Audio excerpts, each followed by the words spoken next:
Hello and welcome back to Choice Bits of Bliss. Friends, it's time to celebrate. And I'm going to celebrate by laying out all of these old collections that I have. They're bits and pieces of old collections that I've played with. I've selected some easy sketches that are they're easy to deconstruct and just get down to the basics. Now I'm going to show you the kits that I have pulled to use with the first two sketches.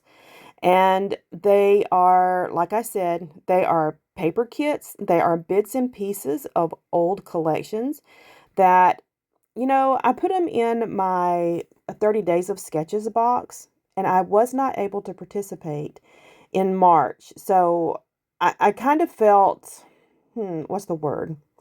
I felt a little disappointed that I wasn't able to get those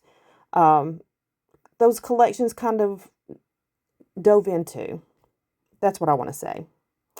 So now I'm showing you the base pages that I have created with those first two collections.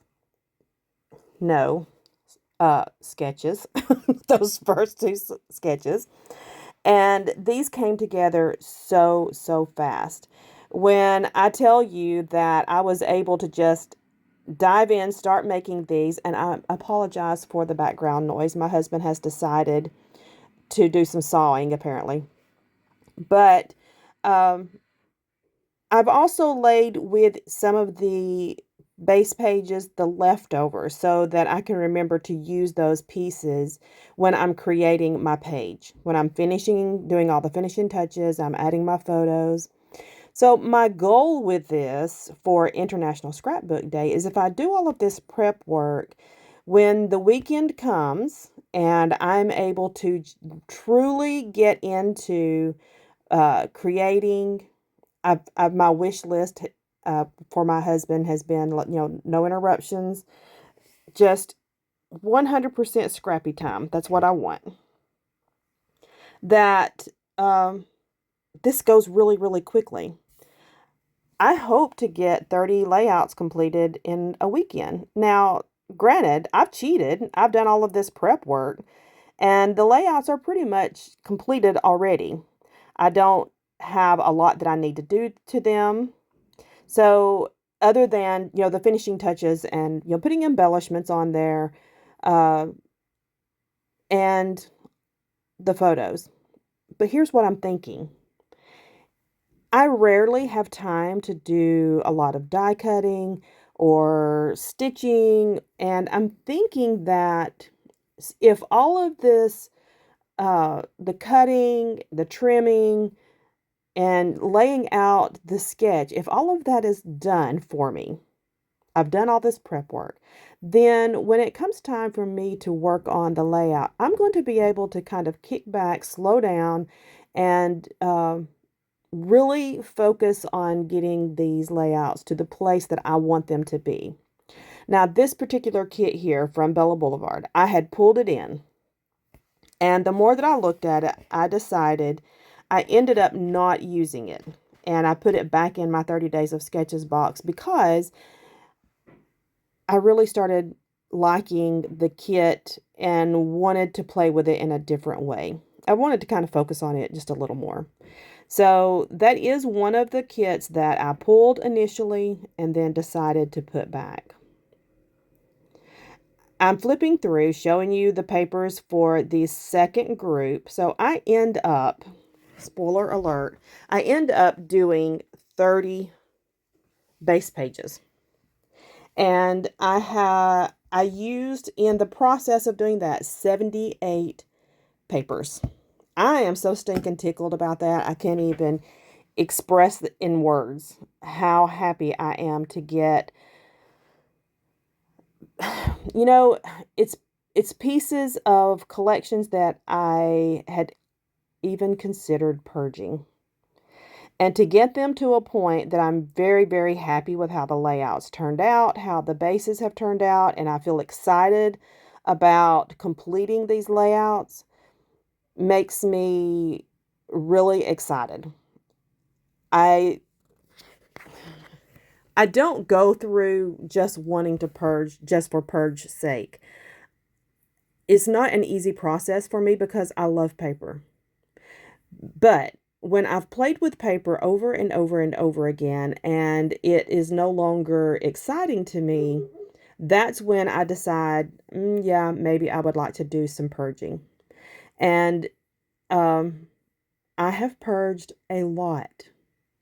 And I don't know if you remember or not, but there was a few videos back I had talked about that box, really going through it and cleaning it out, because I have flipped through some of these paper kits and leftovers from collections. I've flipped through them for years. Years. And this kind of highlights the point.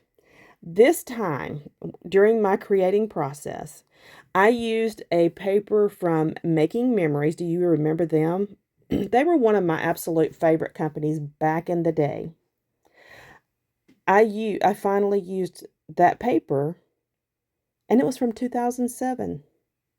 I also used a piece of paper from Scenic Route from 2005. So there's a couple of thoughts about that. Number one, a great piece of paper doesn't go out of style. And number two, just because it's old doesn't mean it still isn't, that it still can't be useful. So I'm I'm happy about that. Once I finished these layouts, I felt really proud and pleased with where I was able to get these papers used, to have dynamic layouts that I feel are going to be complementary to the style that I want to put in my scrapbooks. And some of the layouts will never make it to my scrapbook. It's just about the joy of creating. And I've talked about that before, and I don't want to beleaguer that point, but it's just a, you know, it just boils down to me feeling actually proud and satisfied to have played with these papers. And I didn't shop for a single thing. Now, full disclosure, I wanted to. This is the weekend that Joann's is closing their doors. And the temptation to run to Joann's and just see what they have.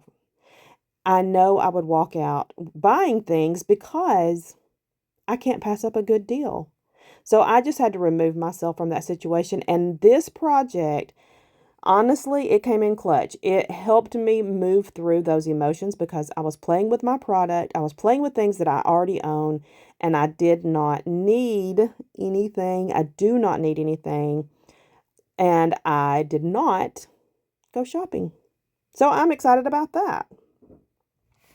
Now I'm showing you the last two sketches that I played with. And then at the very end, I think it's the last 4 or 5 layouts, I basically just let the paper tell me what it wanted to become. I just did not follow a sketch I created on a whim, and that's okay too. So now I am showing you the scraps that I have left over. This is what I'm going to be drawing from as I'm creating my final layouts. And now we're going to flip through those last few layouts that I completed, or base pages. So once again, these turned out kind of simple, and I can create a more dynamic layout once I have the time to sit still with it. Sorry for adjusting my camera, but I probably need a new setup. I've not spent a lot of money on my camera setup, and a piece flipped off of it, and I don't know. I just can't seem to get the camera straight anymore. But that is a problem for another day.